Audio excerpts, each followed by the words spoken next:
Hello everyone, स्वागत है आप सभी का हमारे यूट्यूब चैनल पर। आज है 28 जनवरी 2022। 28 जनवरी 2022 और आज की महत्वपूर्ण करंट अफेयर्स हम शुरू करते हैं। देखिएगा, फर्स्ट क्वेश्चन क्या है हमारा कि जो INS खुखरी है, INS खुखरी, देखिएगा ये जो INS खुखरी है, इसको जो हाल ही भारतीय सेना के अंदर कब इसको कमीशन किया गया, मतलब कब इसको शामिल किया गया, तो 1989 के अंदर इसको शामिल किया गया। 1989 में इसको शामिल किया गया और उसके बाद इसको डी कमीशन कब किया गया, मतलब सेवानिवृत्त कब किया गया, तो 2021 के अंदर INS खुखरी को सेवानिवृत्त डी कमीशन कर दिया गया। ठीक है, सेवानिवृत्त कर दिया गया। अब क्या है कि जो और ये इसका निर्माण कहाँ पर हुआ है, इसका निर्माण किसके द्वारा है, तो मझगांव डॉकयार्ड जो लिमिटेड है, मझगांव डॉकयार्ड लिमिटेड के द्वारा इसका निर्माण किया गया है। और अब ये हाल ही में चर्चा में क्यों है, क्योंकि जो दीव प्रशासन है उसको ये सौंप दी गई है। और ये जो खुखरी, ये दीव प्रशासन है, इसको खुखरी मेमोरियल, मतलब इसका संग्रहालय बनाएगा कौन, दीव प्रशासन बनाएगा के रूप में इसको विकसित किया जाएगा और इसीलिए इसको दीव प्रशासन को सौंप दिया गया है। ठीक है, उसके बाद देखिएगा जो INS खुखरी एक जहाज था, INS खुखरी एक जहाज था जो कि 1971 का जो भारत पाक युद्ध हुआ था, उसके अंदर ये जहाज खो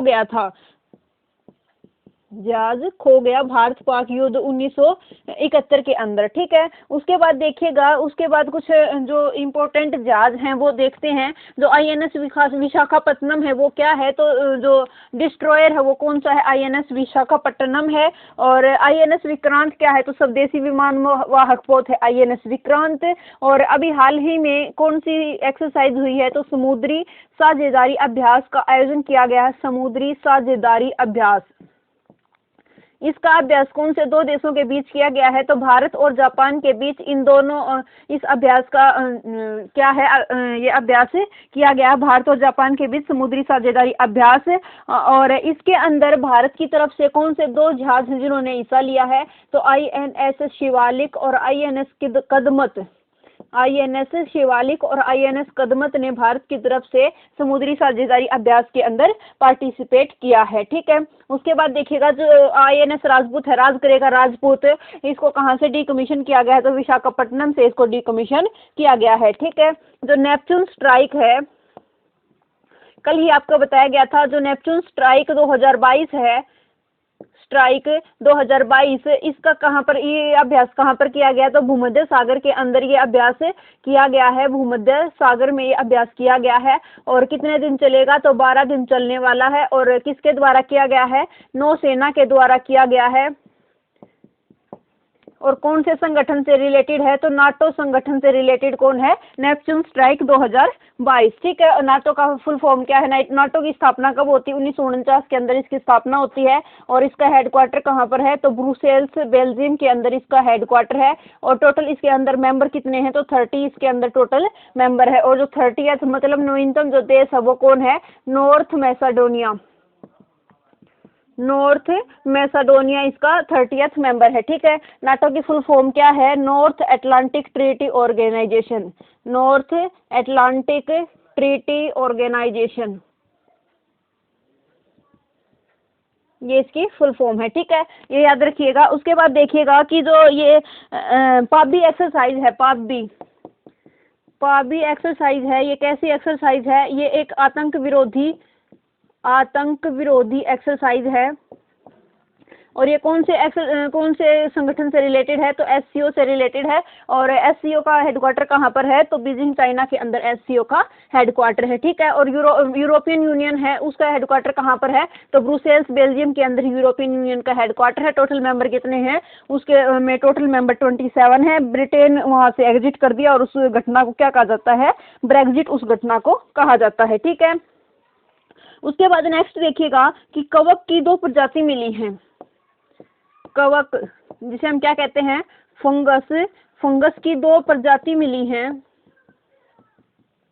ये कहाँ पर मिली है ये दो प्रजाति? तो केरल के अंदर ये दो प्रजाति खोजी गई हैं। और केरल के अंदर ये प्रजाति कहाँ पर पाई गई हैं? तो ये जो कवक की दो प्रजाति पाई गई हैं, ये जो नारियल की मूल जड़ होती है, नारियल की मूल जड़ में मूल जड़ में पाई गई हैं ये दो प्रजाति, ठीक है। और जो नारियल की जो मूल जड़ होती है उसको हम क्या कहते हैं? उसको हम गनोडर्मा कहते हैं, गनोडर्मा कहते हैं नारियल की मूल जड़ को। और उसी के नाम पर इसका नाम क्या रखा गया है? इसकी दो प्रजाति, फर्स्ट का जो नाम रखा गया है वो रखा गया है गनोडर्मा कैलारंस, कैलारन से, ये गनोडर्मा कैलारन से ये इस पहली वाली का नाम रखा गया है। और जो सेकंड प्रजाति है उसका क्या नाम रखा गया है? तो उसका भी गनोडर्मा सूडो एप्लेनिटम, ये इसके नाम रखे गए हैं इन दोनों के। और गनोडर्मा से याद रखिएगा कि जो नारियल की मूल जड़ होती है उसको हम क्या कहते हैं? गनोडर्मा कहते हैं। और उन्हीं के नाम पर इन दोनों के नाम रखे गए हैं, कैलारन से और सूडो एप्लेनिटम, ये इनके नाम रखे गए हैं, ठीक है। उसके बाद क्या देखते हैं कि जो केरल है उसके अंदर भारत की फर्स्ट जल मेट्रो परियोजना कहाँ स्टार्ट की गई थी? जल मेट्रो परियोजना वाला पहला शहर कौन सा बना था? तो जल मेट्रो परियोजना वाला पहला शहर बना था कोच्चि, केरल, ठीक है। और जो पहली जल मेट्रो चली थी उसका नाम क्या था? मजलिस, पहली जल मेट्रो का नाम था। इसके अंदर क्या था कि इसके अंदर इलेक्ट्रिक बोट बनाई जाएंगी, 23 इलेक्ट्रिक बोट बनाई जाएंगी। और उसमें जो फर्स्ट है मजलिस नाव थी, जो बोट थी, उसको पानी के अंदर उतार दिया गया था। और उसी को हम क्या बोल रहे हैं? जल मेट्रो परियोजना, ठीक है। और ये कहाँ पर स्टार्ट हुई है? कोच्चि, केरल के अंदर ये परियोजना स्टार्ट हुई है। उसी प्रकार देखिएगा कि जो सिल्वर लाइन प्रोजेक्ट है, ये किससे रिलेटेड है? तो ये भी केरल से रिलेटेड है। जो कसारकोड से त्रिवुनंतपुरम तक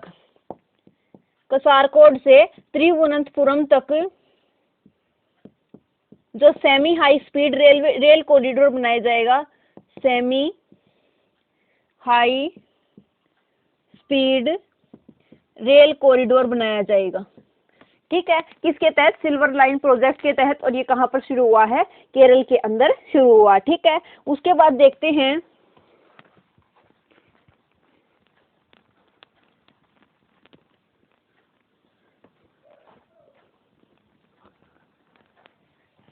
जो कवक है उसके अध्ययन को हम क्या कहते हैं? कवक के अध्ययन को हम कहते हैं माइकोलॉजी, ठीक है। कवक के अध्ययन को हम कहते हैं माइकोलॉजी। और कवक और जो शैवाल है उसके सहजीवन को, मतलब सिम्बायोटिक रिलेशन को हम क्या कहते हैं? तो उसके सहजीवन को कहा जाता है लाइकेन।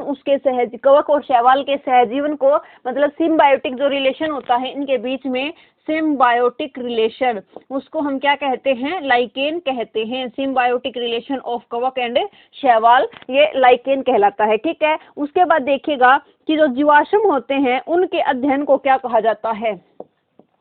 जीवाश्म मतलब जो फॉसिल फ्यूल्स होते हैं, जीवाश्म के अध्ययन को क्या कहा जाता है?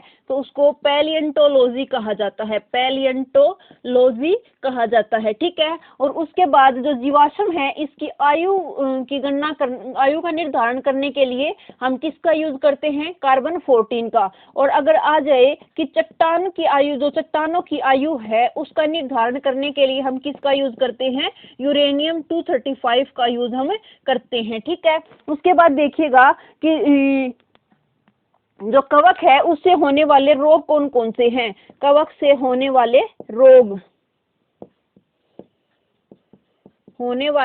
कौन से हैं? तो वे हैं, देखिएगा ट्रिक से देखते हैं, गंजा दामाद खाए फ्रूट, गंजा दामाद खाए फ्रूट, गंजा से गंजापन, और दमा से दमा हो गया, और फिर दा से दाद हो गया, और खे से खुजली जो होती है, और फ्रूट से एथलीट फूट की जो बीमारी होती है, और गंजापन, दमा और दाद, खुजली और ये एथलीट फूट जो बीमारी होती है किसके कारण होती है? कवक के द्वारा होती हैं, ठीक है। उसके बाद देखिएगा कि जो म्यूकरमाइकोसिस है, म्यूकरमाइकोसिस क्या है? म्यूकरमाइकोसिस एक ब्लैक फंगस है, म्यूकरमाइकोसिस जिसे कहते हैं, ठीक है। उसके बाद नेक्स्ट क्वेश्चन देखिएगा, नेक्स्ट क्या है?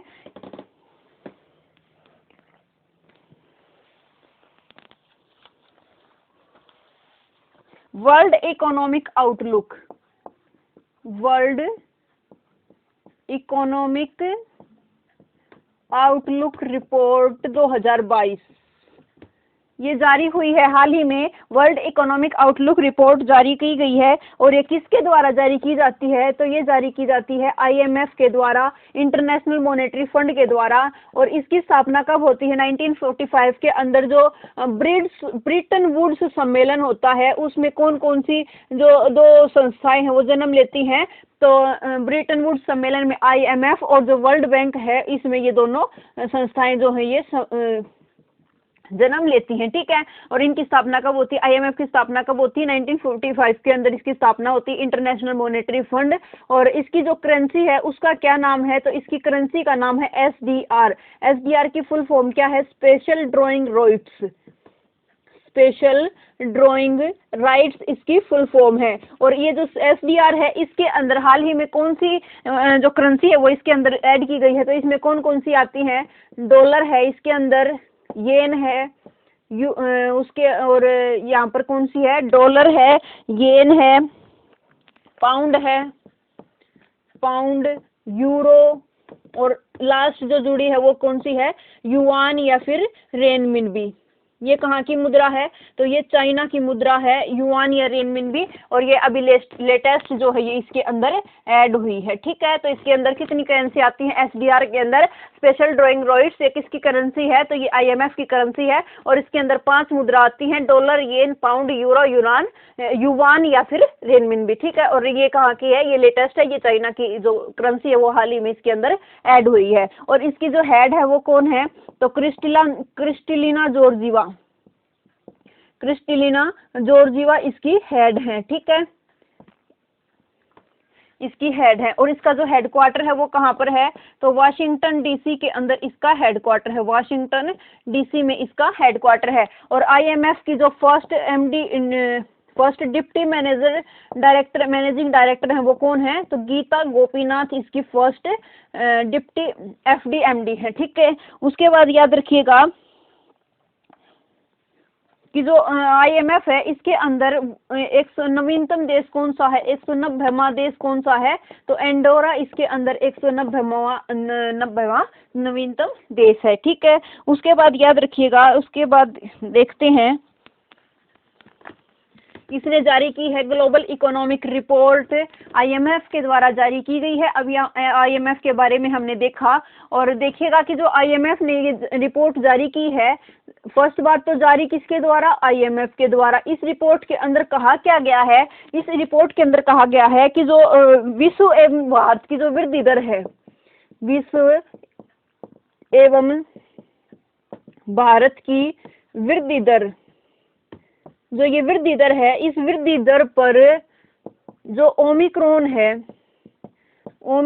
है उसका प्रभाव स्पष्ट दिखाई दिया है। ओमिक्रॉन का प्रभाव स्पष्ट दिखाई दिया है विश्व एवं भारत की वृद्धि दर पर, इसका प्रभाव स्पष्ट दिखाई दिया है, ये इसके अंदर कहा गया है, ठीक है। और इसका स्पष्ट दिखाई दिया है तो इसमें जो वर्ल्ड की जो वृद्धि दर रहेगी वो कितना अनुमान इन्होंने लगाया है? तो 2021 के अंदर और 2022 के अंदर इसकी वृद्धि दर जो रहेगी वो रहेगी 5.9% और ये रहेगी 4.4%। अगर बात आती है इंडिया की, तो इंडिया की वृद्धि दर कितनी रहेगी 2021-22 के दौरान?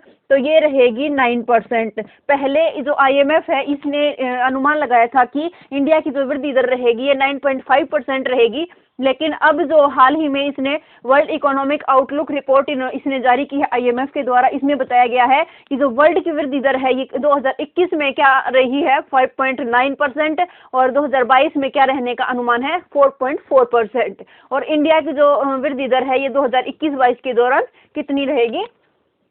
9% रहेगी, ठीक है। उसके बाद देखिएगा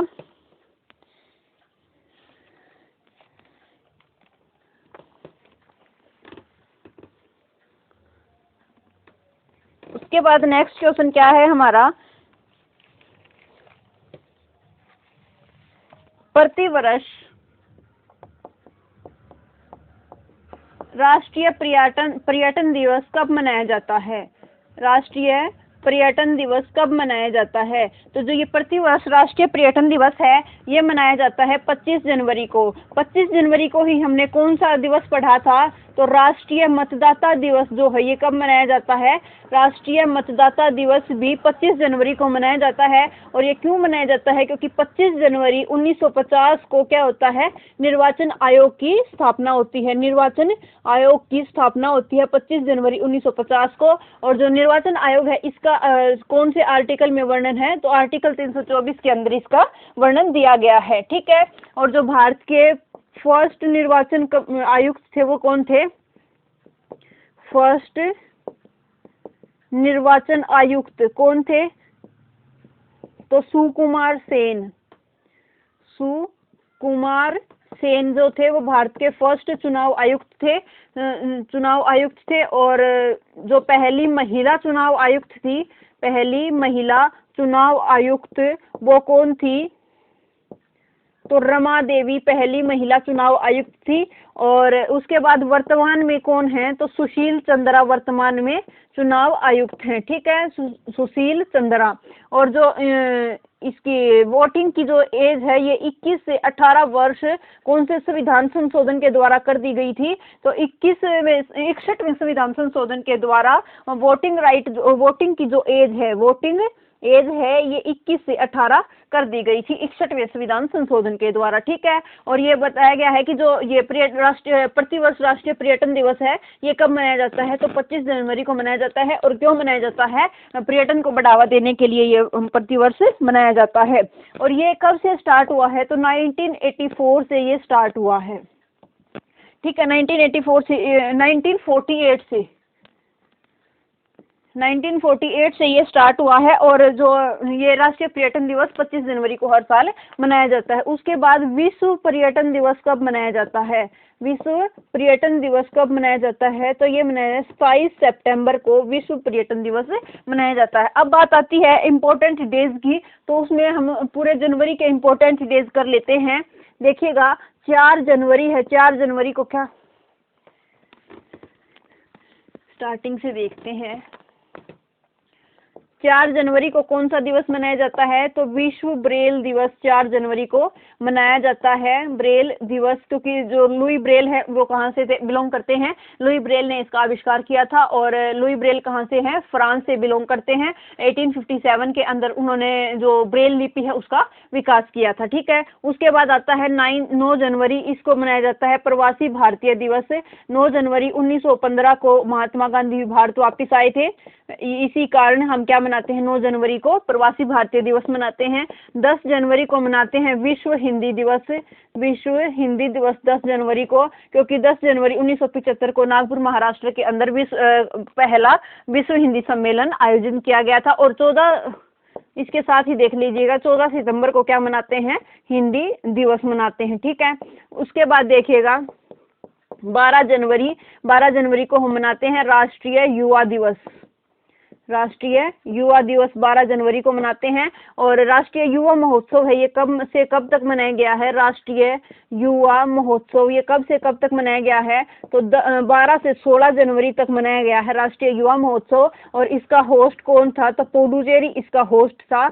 और इसकी जो थीम थी 2022 की, ये थीम क्या थी? सशक्त युवा सक्षम भारत। सशक्त युवा सक्षम भारत इसकी थीम थी। ठीक है। और जो ये राष्ट्रीय युवा दिवस है ये किसके जन्म दिवस पर मनाया जाता है? तो स्वामी विवेकानंद जी की याद में ये राष्ट्रीय युवा दिवस हर साल मनाया जाता है। ठीक है। उसके बाद नेक्स्ट देखिएगा कि जो 15 जनवरी है, 15 जनवरी को क्या मनाया जाता है? आर्मी डे 15 जनवरी को मनाया जाता है। आर्मी डे क्या कब मनाया जाता है? तो 15 जनवरी को मनाया जाता है आर्मी डे। और आर्मी का मोटो क्या है? तो आर्मी का मोटो है service before self. Service before self. उसके बाद एयरफोर्स का देखते हैं तो 8 अक्टूबर को मनाया जाता है एयरफोर्स डे। और एयरफोर्स का जो मोटो हो वो क्या है? Touch the sky with glory. उसके बाद नेक्स्ट देखिएगा कि 15 जनवरी को 16 जनवरी को क्या मनाया जाता है? National startup day. National startup day कब मनाया जाता है? तो नेशनल स्टार्टअप डे, ये इसकी घोषणा अब की बार हुई है, फर्स्ट बार ये मनाया गया है, फर्स्ट बार मनाया गया 2022 के अंदर। तो 16 जनवरी को नेशनल स्टार्टअप डे मनाया जाता है। और नेशनल स्टार्टअप वीक कब से कब तक मनाया गया है? स्टार्टअप वीक कब से कब तक? तो 10 से लेकर 16 जनवरी तक मनाया गया है स्टार्टअप वीक। और जो बड़ा स्टार्टअप होता है उसको हम क्या कहते हैं? बड़ा स्टार्टअप, उसको क्या कहते हैं?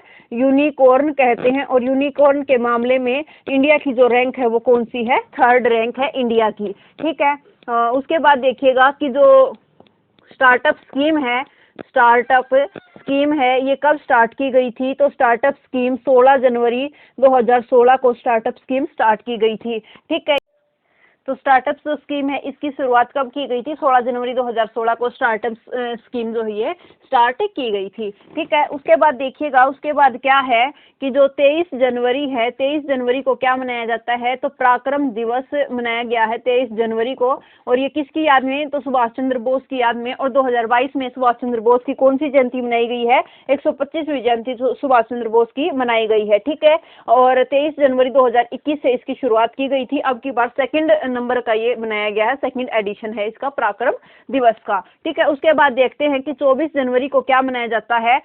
24 जनवरी को मनाया जाता है राष्ट्रीय बालिका दिवस। राष्ट्रीय बालिका दिवस कब मनाया जाता है? तो 24 जनवरी को मनाया जाता है राष्ट्रीय बालिका दिवस। और 24 जनवरी को ही यूपी स्थापना दिवस, यूपी स्थापना दिवस मनाया जाता है, ठीक है। और उसके बाद देखिएगा 21 जनवरी को रह गया। 21 जनवरी को 3 जो राज्य हैं, त्रिपुरा, मेघालय और मणिपुर, ये 3 राज्य जो हैं इन्होंने अपना 50वां स्थापना दिवस मनाया है। 21 जनवरी 1972 को इन तीनों राज्यों की स्थापना होती है। उसके बाद देखिएगा 25 जनवरी को मनाया जाता है राष्ट्रीय मतदाता दिवस। राष्ट्रीय मतदाता दिवस। और 25 जनवरी को ही हिमाचल प्रदेश जो है उसका स्थापना दिवस भी मनाया जाता है। 25 जनवरी को स्थापना दिवस मनाया जाता है, ठीक है। उसके बाद नेक्स्ट देखिएगा, नेक्स्ट है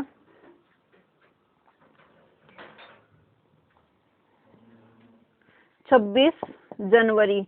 26 जनवरी को गणतंत्र दिवस मनाया जाता है, गणतंत्र दिवस मनाया जाता है। और 26 जनवरी को ही मनाया जाता है अंतर्राष्ट्रीय शुल्क दिवस। अंतर्राष्ट्रीय शुल्क दिवस भी 26 जनवरी को ही मनाया जाता है, ठीक है। तो ये जो जनवरी में जो भी जितने भी इम्पोर्टेंट डे थे ये हमने देख लिए हैं। उसके बाद जो ये थीम है इसकी क्या है? तो इस जो अंतर्राष्ट्रीय सीमा शुल्क दिवस है, अंतर्राष्ट्रीय सीमा शुल्क दिवस है, इसकी जो थीम है ये क्या है 2022 की? तो ये है customs digital transformation by embracing a data culture and building a data ecosystem. ये इतनी इम्पोर्टेंट नहीं है बट थोड़ा सा याद रखना अगर आ जाए तो पेपर में। उसके बाद नेक्स्ट क्वेश्चन देखते हैं। नेक्स्ट क्वेश्चन क्या है कि ऑस्कर 2022 के लिए 2 फिल्में नामित की गई हैं। ऑस्कर 2022 के लिए कौन कौन सी 2 फिल्में नामित की गई हैं? तो जय भीम फिल्म है एक, और एक फिल्म है मराकर। ये 2 फिल्में हैं। ये जो फिल्म है ये तमिल फिल्म है, जय भीम ये तमिल फिल्म है और ये मलयालम फिल्म है। और इन दोनों फिल्मों को नामित किया गया है इस ऑस्कर प्राइज 2022 के लिए, इनको नामित किया गया है, ठीक है। और ऑस्कर प्राइज 2022 में 94 में ऑस्कर के लिए ऑफिशियली एंट्री कौन सी फिल्म को मिली है? तो ऑफिशियली जो एंट्री मिली है ये कौन सी फिल्म को मिली है? कुजंगल को मिली है ऑफिशियली एंट्री। और जो 93 थे 2021 के अंदर, उसमें कौन सी फिल्म को मिली थी? तो जल्लीकट्टू जो फिल्म है उसको मिली थी 2021 के अंदर ऑफिशियली एंट्री। और ये जो कुजंगल फिल्म है, जो 20वां अंतर्राष्ट्रीय ढाका सम्मेलन हुआ है, ढाका फिल्म आयोजन हुआ है, प्रतियोगिता हुई है, उसके अंदर बेस्ट फिल्म का अवार्ड किसने जीता है? कुजंगल ने जीता है, ठीक है। उसके बाद देखिएगा कि जो मलयालम अभिनेता है, एक मलयालम अभिनेता है कौन? जयसूर्या हैं ये मलयालम अभिनेता हैं। इन्होंने जो सनी फिल्म है उसके लिए सनी फिल्म है एक, इसके लिए एशियाई जो प्रतियोगिता है, एशियाई प्रतियोगिता है जो एशियन प्रतियोगिता है उसमें बेस्ट एक्टर का खिताब जीता है। इसके अंदर जय सूर्या को बेस्ट एक्टर का खिताब मिला है। ये याद रखना कि मलयालम अभिनेता है, ठीक है।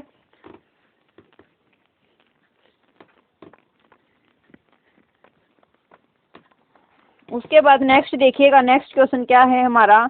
नेक्स्ट है कि जो भारतीय मसाला बोर्ड है उसने मसाला निर्यात के लिए एक पोर्टल लॉन्च किया है। जो भारतीय मसाला बोर्ड है, भारतीय मसाला बोर्ड है, इसने एक पोर्टल लॉन्च किया है, पोर्टल लॉन्च किया है मसाला निर्यात के लिए किया है। तो ये पोर्टल का नाम क्या है? पोर्टल का नाम है spice exchange India, spice exchange India, ये इस पोर्टल का नाम है। ये किस लिए स्टार्ट किया है? तो मसाला निर्यात को बढ़ावा देने के लिए, मसाला निर्यात के लिए ये पोर्टल स्टार्ट किया है। अब बात आती है भारतीय मसाला बोर्ड की। तो ये जो भारतीय मसाला बोर्ड है इसकी स्थापना कब होती है? 1987 के अंदर इसकी स्थापना होती है। इसका हेडक्वार्टर कहाँ पर है?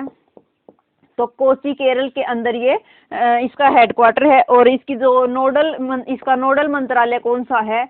नोडल मंत्रालय कौन सा? भारतीय मसाला अनुसंधान मसाला बोर्ड का नोडल मंत्रालय कौन सा है? तो वाणिज्य एवं उद्योग मंत्रालय, वाणिज्य एवं उद्योग मंत्रालय, ये इसका नोडल मंत्रालय है, ठीक है। और इसके मंत्री कौन है? वाणिज्य एवं उद्योग मंत्री कौन है? तो पीयूष गोयल इसके मंत्री हैं, पीयूष गोयल इसके मंत्री हैं, ठीक है। उसके बाद नेक्स्ट देखिएगा कि जो मसालों का सर्वाधिक उत्पादन है, मसालों का सर्वाधिक उत्पादन कहाँ पर होता है? तो भारत के अंदर सर्वाधिक उत्पादन कहाँ पर होता है? तो एमपी के अंदर मसालों का सर्वाधिक उत्पादन होता है, ठीक है। और हींग की खेती, हींग की खेती स्टार्ट करने वाला फर्स्ट स्टेट कौन सा बना है? तो हिमाचल प्रदेश हींग की खेती करने वाला फर्स्ट स्टेट बना है। उसके बाद बाजरा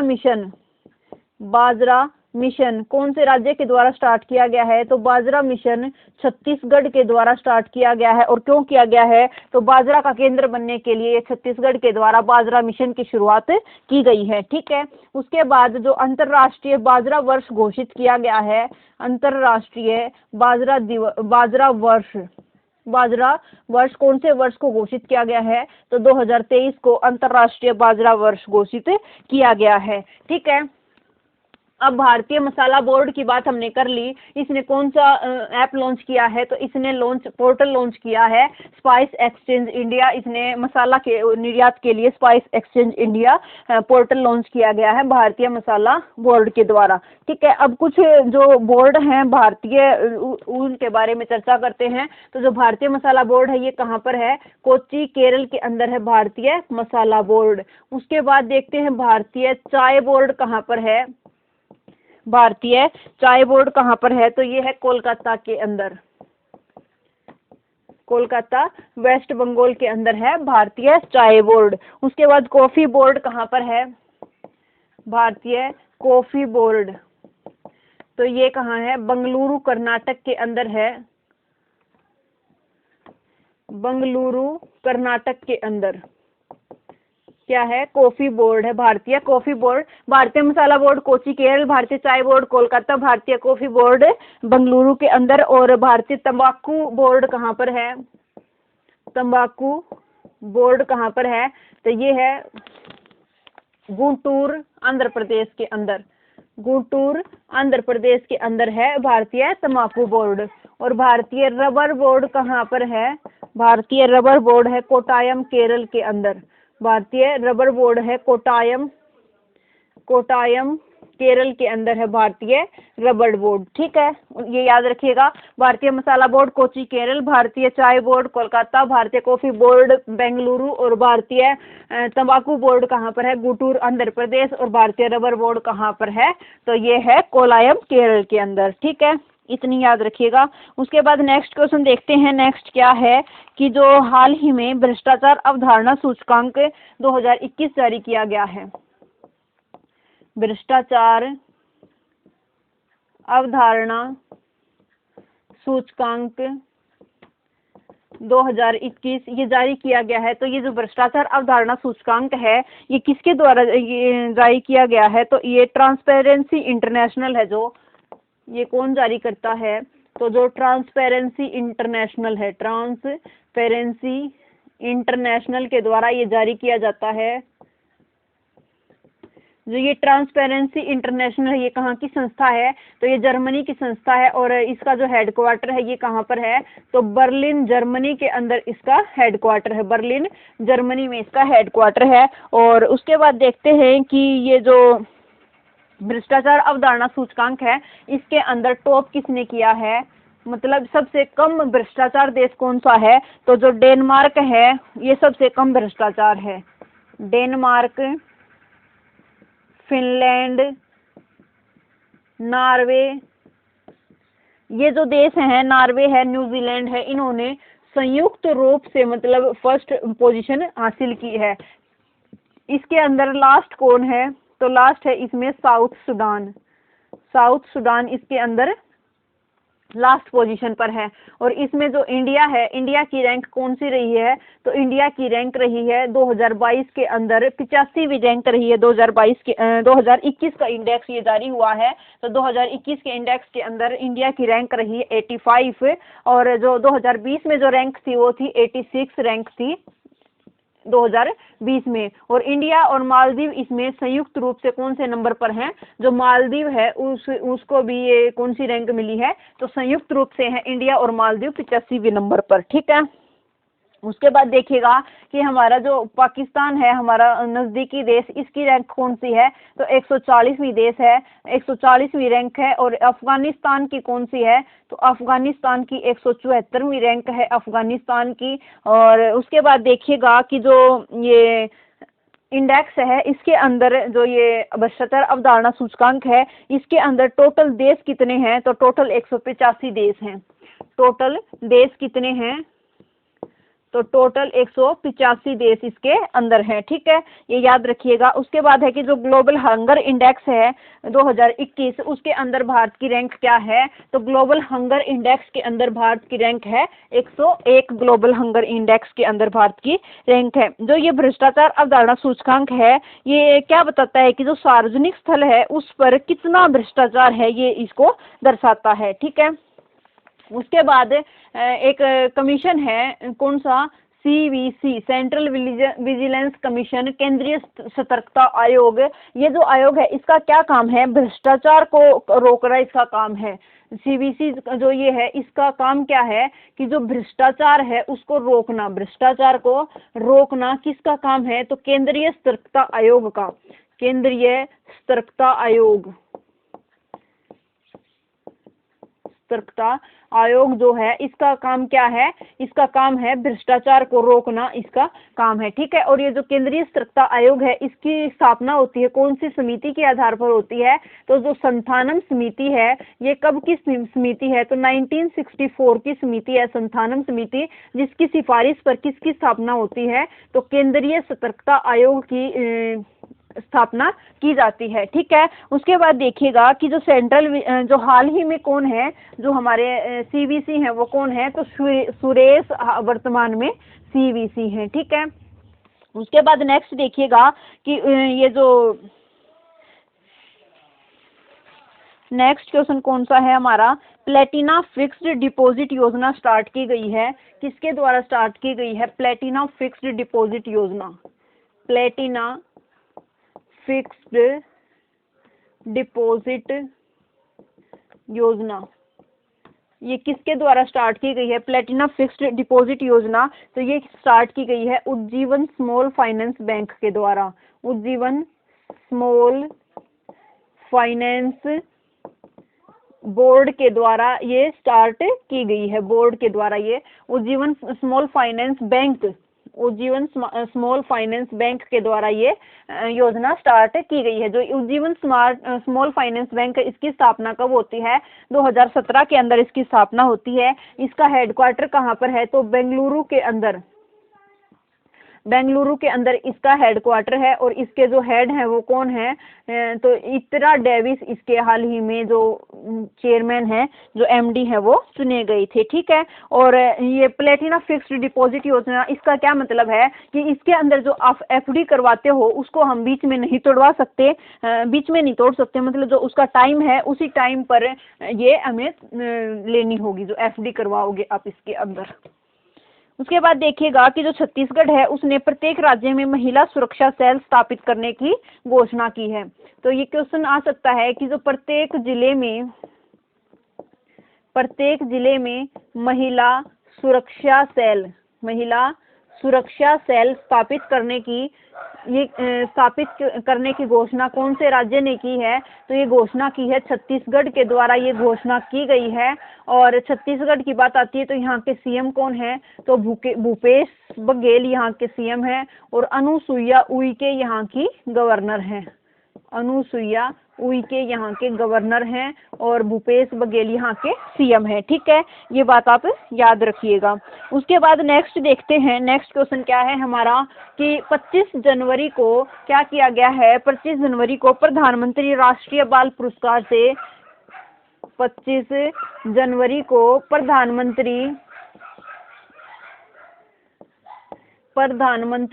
राष्ट्रीय बाल पुरस्कार से राष्ट्रीय बाल पुरस्कार 2021 से सम्मानित किया गया है। तो ये कितने बच्चों को सम्मानित किया गया है? प्रधानमंत्री राष्ट्रीय बाल पुरस्कार 2022 से कितने बच्चों को सम्मानित किया है? 2022 का है ये। और कितने बच्चों को सम्मानित? तो 29 बच्चों को सम्मानित किया गया है। और इन 29 बच्चों के अंदर जो 2 हैं ये कहाँ के हैं? तो ये अपने हरियाणा से बिलोंग करते हैं। 29 बच्चों के अंदर 2 हरियाणा के हैं। ठीक है, और 25 जनवरी को ये सम्मानित किए गए हैं, ये बाल पुरस्कार जो है प्रदान किए गए हैं। और इस जो ये प्रधानमंत्री राष्ट्रीय बाल पुरस्कार है, इसके अंतर्गत क्या दिया गया है कि जो डिजिटल सर्टिफिकेट दिया गया है, जो डिजिटल सर्टिफिकेट दिया गया है, इसको ये कौन सी तकनीक पर आधारित है?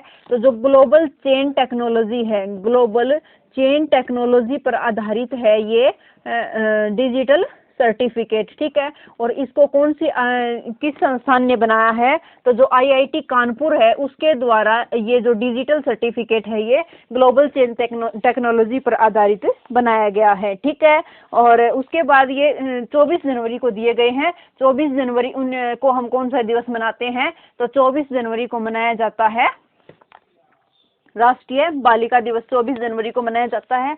और 24 जनवरी 1950 को क्या होता है? राष्ट्रीय गान और राष्ट्रीय गीत को अपनाया जाता है। राष्ट्रीय गान और गीत को अपनाया जाता है 24 जनवरी 1950 को। ठीक है, उसके बाद कुछ और अवार्ड दिए गए हैं वो भी देख लेते हैं। जो 57वां ज्ञानपीठ पुरस्कार दिया गया है, ये किसको दिया गया है? तो ज्ञानपीठ पुरस्कार ये कितनी भाषाओं में दिए जाते हैं? तो ये 23 भाषाओं के अंदर दिए जाते हैं ज्ञानपीठ पुरस्कार। 23 भाषाओं के 22 हमारे जो संविधान में जिनका उल्लेख है, और 23वीं कौन सी है? तो अंग्रेजी इसके अंदर आती है। जो फर्स्ट ज्ञानपीठ पुरस्कार दिया गया था ये किसको दिया गया था? जी.एस. कुरूप को दिया गया। और कौन सी भाषा के लिए? तो मलयालम भाषा के लिए दिया गया। ठीक है, उसके बाद अब 56वां जो ज्ञानपीठ पुरस्कार है किसको दिया गया? नीलमणि फूफन को क्या दिया गया? ये 56वां दिया गया। और कौन सी भाषा के लिए? तो असमिया भाषा के लिए, असमिया कवि हैं ये, 56वां ज्ञानपीठ पुरस्कार इनको दिया गया। ठीक है, उसके बाद है कि 57वां ज्ञानपीठ पुरस्कार ये 2021 के लिए दिया गया और ये 2022 के लिए। तो ये किसको दिया गया? ये दिया गया दामोदर मौजा को। दामोदर मौजा को ये दिया गया। और ये कहाँ के कवि हैं? तो ये कोंकणी भाषा के कवि हैं दामोदर मौजा। उसके बाद देखिएगा, उसके बाद है हिंदी भाषा के लिए, हिंदी के लिए साहित्य अकादमी पुरस्कार। साहित्य अकादमी पुरस्कार किसको दिया गया? तो ये दिया गया दया प्रकाश सिन्हा को। ये हिंदी भाषा के लिए साहित्य पुरस्कार दिया गया है, साहित्य अकादमी पुरस्कार दिया गया। और जो ये साहित्य अकादमी पुरस्कार है कितनी भाषाओं में? तो ये 24 भाषाओं में, 22 भाषा जो इनका हमारे संविधान में वर्णन है, और 23वीं इंग्लिश, और उसके अंदर राजस्थानी भी इसमें ऐड हो जाती है। ठीक है, तो ये याद रखिएगा। और जो ये दया प्रकाश सिन्हा है, इसको कौन से नाटक के लिए दिया गया है? तो जो सम्राट अशोक है उस नाटक के लिए इनको दिया गया है। नेक्स्ट देखिएगा कि हाल ही में सुभाष चंद्र बोस आपदा प्रबंधन पुरस्कार दिए गए हैं। आपदा प्रबंधन पुरस्कार दिए गए हैं और ये कितनी श्रेणी में दिए जाते हैं? तो ये 2 श्रेणी में दिए जाते हैं, व्यक्तिगत श्रेणी और सेकंड है संस्थागत श्रेणी। तो इसमें जो दिया गया है, ये दिया गया है प्रोफेसर विनोद शर्मा को व्यक्तिगत श्रेणी के अंदर दिया गया है। और इसमें जो गुजरात आपदा प्रबंधन है, जो गुजरात आपदा प्रबंधन संस्थान है उसको दिया गया है, संस्था है, उसको संस्थागत श्रेणी के अंदर सुभाष चंद्र बोस आपदा प्रबंधन पुरस्कार दिया गया है। और इसको राशि कितनी मिली है? तो 5 लाख रुपए इसको इनामी राशि के तौर पर दिए गए हैं। ठीक है। और उसके बाद है कि जो इंदिरा गांधी शांति पुरस्कार है, इंदिरा गांधी शांति पुरस्कार 2021, इंदिरा गांधी शांति पुरस्कार 2021 ये किसको दिया गया? तो ये एक शिक्षा के क्षेत्र में काम करने वाली एक संस्था है। कौन सी? प्रथम फाउंडेशन। जो प्रथम फाउंडेशन है उसको क्या दिया गया है? इंदिरा गांधी शांति पुरस्कार 2021 दिया गया है। ठीक है। उसके बाद नेक्स्ट देखिएगा कि जो 26 जनवरी है, 26 जनवरी को जो पद्म पुरस्कार है वो दिए गए हैं, पद्म पुरस्कार दिए गए हैं। ये पद्म पुरस्कार कितने दिए गए हैं? तो 128 पद्म पुरस्कारों को दिया गया है। ठीक है। नेक्स्ट देखिएगा कि कितने कितने, तो इसके अंदर जो पद्म पुरस्कार होते हैं ये कितने टाइप के होते हैं? पद्म विभूषण, पद्म भूषण और पद्म श्री। जो सर्वोच्च नागरिक सम्मान होता है ये कौन सा है? सर्वोच्च नागरिक सम्मान है भारत रत्न। तो ये भारत रत्न किसी को नहीं दिया गया। और ये जो दिए गए हैं ये 4 को दिया गए हैं। और पद्म भूषण 17 को दिया गया है और पद्म श्री 107 को दिया गया है। इसके अंदर ये देखिएगा ये किसको? कल्याण सिंह को दिया गया है, कल्याण सिंह। और राधेश्याम खेमका को दिया गया है। और ये किसको है? और ये आप बताइएगा। बिपिन रावत को दिया गया है, बिपिन रावत को दिया गया है। ठीक है। और एक गायिका है वो कौन सी है? उनको भी ये दिया गया है,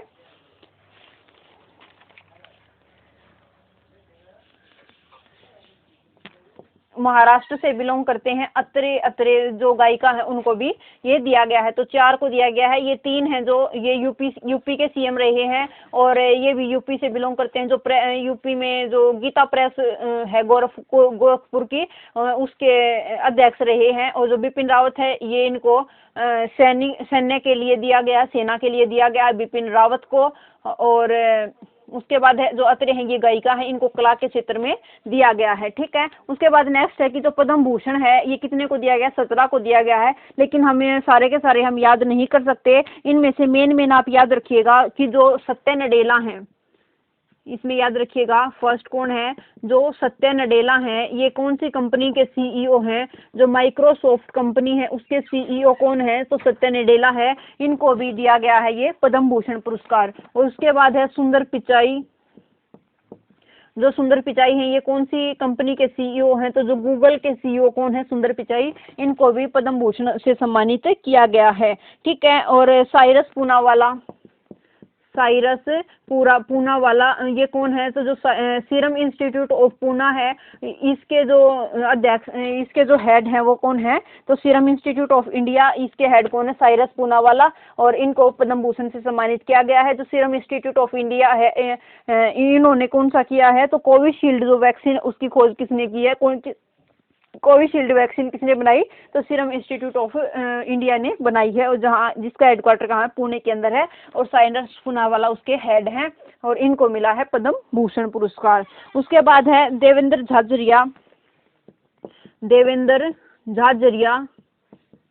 तो ये जो देवेंद्र झाझरिया हैं ये एक पैरा खिलाड़ी हैं, पैरा खिलाड़ी हैं ये, और ये कहाँ से बिलोंग करते हैं, तो ये राजस्थान से बिलोंग करते हैं, देवेंद्र झांझरिया। और इन्होंने जो टोक्यो पैरा ओलंपिक था उसके अंदर क्या कौन सा मेडल जीता, तो सिल्वर मेडल जीता देवेंद्र झांझरिया ने टोक्यो पैरा ओलंपिक के अंदर। उनका खेल कौन सा है, तो भाला फेंक से बिलोंग करते हैं देवेंद्र झांझरिया। ठीक है, उसके बाद एक और है कि जो संजय राजाराम है, संजय राजाराम, संजय राजाराम, ये कहाँ से बिलोंग करते हैं, तो ये मैक्सिको के से बिलोंग करते हैं, ये भारत के बाहर से हैं, तो इनको भी याद रखिएगा। और ये इनको मरणोपरांत दिया गया है। ठीक है, ये आप जरूर याद रखिएगा। और जो गुलाब नबी आज़ाद हैं, जिन्होंने जम्मू कश्मीर के अंदर बहुत सारे काम किए हैं, पब्लिक अफेयर्स के क्षेत्र में बहुत काम किए हैं, उनको भी ये पद्म भूषण अवार्ड दिया गया है। उसके बाद कुछ 5 जो हैं वो आप 107 को दिए गए हैं, वैसे टोटल तो पद्म श्री अवार्ड, लेकिन 5 नाम आप जरूर याद रखिएगा। 5 किस किस को दिए गए हैं। फर्स्ट इज अवनी लखेरा, अवनी लखेरा को दिया गया है। इनका खेल कौन सा है, तो शूटिंग इनका खेल है। और ये कहाँ से बिलोंग है करती हैं, तो राजस्थान से इनका बिलोंग है, राजस्थान से बिलोंग करती हैं ये, जयपुर राजस्थान से, और शूटिंग के अंदर है। और जो टोक्यो पैरा ओलंपिक था उसमें इन्होंने कौन सा मेडल जीता था, तो गोल्ड मेडल, इन्होंने 2 मेडल इन्होंने जीते थे, गोल्ड और ब्रॉन्ज मेडल इन्होंने जीता था। 10 मीटर के अंदर गोल्ड और 50 मीटर के अंदर इन्होंने ब्रॉन्ज मेडल जीता था। उसके बाद देखिएगा कि किसको दिया गया है। सेकंड इज नीरज चोपड़ा, जो कहाँ से बिलोंग करते हैं, ये हरियाणा से बिलोंग करते हैं। और इनका खेल कौन सा है, तो इनका खेल है भाला फेंक, इनका खेल है।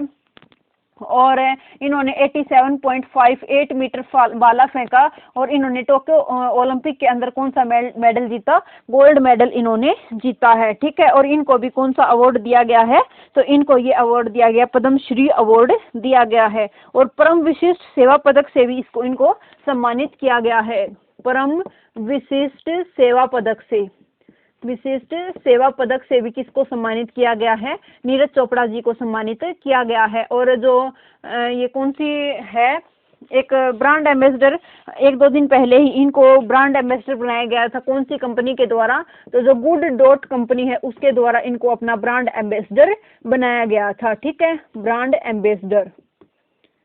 उसके बाद नेक्स्ट नाम देखिएगा, नेक्स्ट कौन है, तो इसके अंदर नेक्स्ट है सोनू निगम, सोनू निगम, सोनू निगम। ये कब आओगे घर कब आओगे, ये वाला गाना जो इन्होंने गाया था, बहुत दिनों पुराना गाना है। और इनको कौन सी कला के क्षेत्र के अंदर, तो कला क्षेत्र के अंदर इन्होंने मिला है। और ये कहाँ से बिलोंग करते हैं, महाराष्ट्र से बिलोंग करते हैं। सोनू सूद नहीं है, ये सोनू निगम है। और सोनू सूद कहाँ से हैं, तो सोनू सूद हरियाणा से बिलोंग करते हैं। ठीक है, हरियाणा के फरीदाबाद से बिलोंग करते हैं। उसके बाद है वंदना कटारिया, वंदना कटारिया, वंदना कटारिया ये हॉकी की एक प्लेयर हैं। और इनको भी ये दिया गया है, वंदना कटारिया को साउथ अफ्रीका के खिलाफ एक मैच में इन्होंने हैट्रिक, जो गोल है वो एक हैट्रिक बनाई थी, और इसीलिए इनको ये दिया गया है। उत्तराखंड से ये बिलोंग करती हैं, उत्तराखंड से ये बिलोंग करती हैं, और इनको दिया गया पद्म श्री अवार्ड दिया गया है।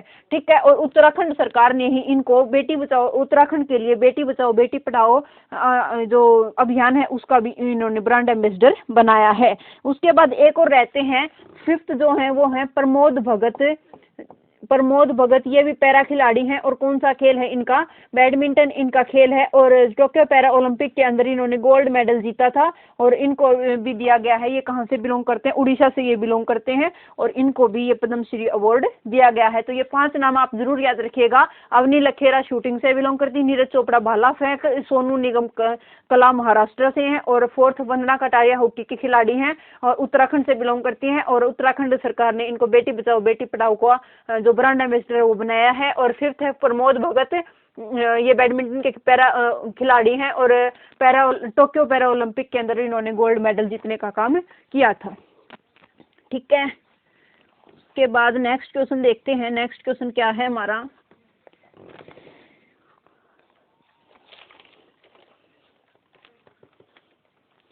नेक्स्ट इज जो HPCL है उसके नए चेयरमैन नियुक्त किए गए हैं। HPCL कंपनी है जो, इसके नए चेयरमैन नियुक्त किए गए हैं। देखिएगा, इसके नए चेयरमैन पुष्प कुमार जोशी, पुष्प कुमार जोशी, ये इसके नए चेयरमैन नियुक्त किए गए हैं। HPCL जो है ये एक महारत्न कंपनी है, महारत्न कंपनी। और भारत में कितनी टोटल महारत्न कंपनी है, तो 11 महारत्न कंपनी है। और इसके अंदर नवीनतम महारत्न कंपनी कौन सी है, तो नवीनतम है इसके अंदर power finance limited. Power finance जो है ये इसके अंदर नवीनतम महारत्न कंपनी है। HPCL क्या है, हिंदुस्तान पेट्रोलियम कॉरपोरेशन लिमिटेड इसकी फुल फॉर्म है। और इसकी स्थापना कब होती है, तो 1974 के अंदर इसकी स्थापना होती है। और इसका हेडक्वार्टर कहाँ पर है, तो मुंबई के अंदर इसका हेडक्वार्टर है। 1974 में इसकी स्थापना है। और इसके बाद देखिएगा कि ये जो पुष्प कुमार जोशी इसके न्यू चेयरमैन बना दिए गए हैं। और इनका कार्यकाल कब तक है, तो 2024 तक इनका कार्यकाल रहेगा। और इसके MD कौन है, HPCL के MD कौन है, तो MK Surana.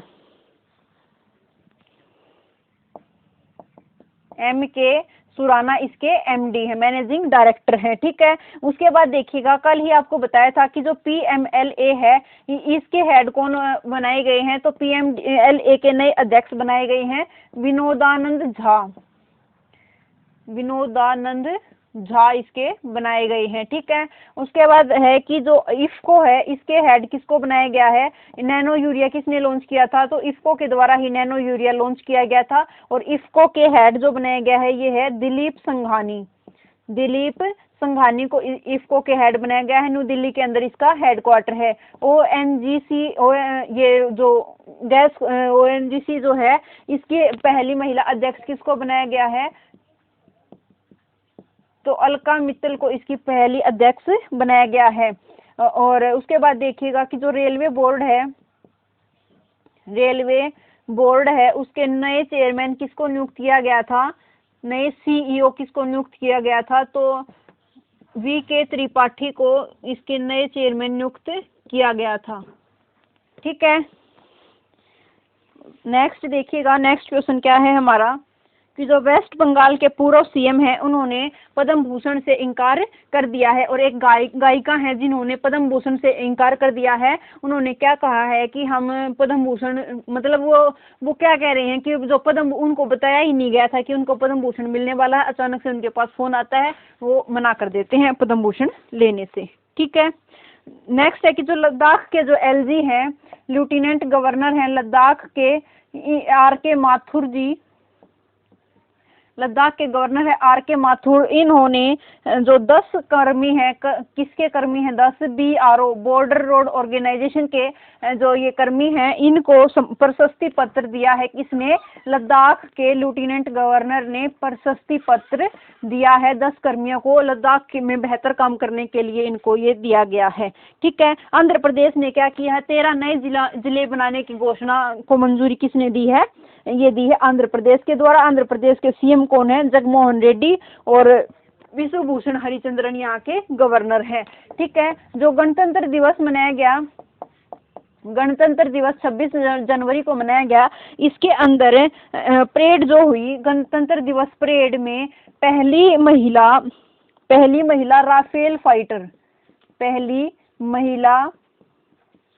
Rafale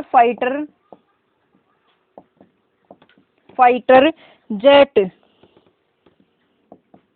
jet pilot कौन बनी है, तो ये बनी है शिवांगी पाठक।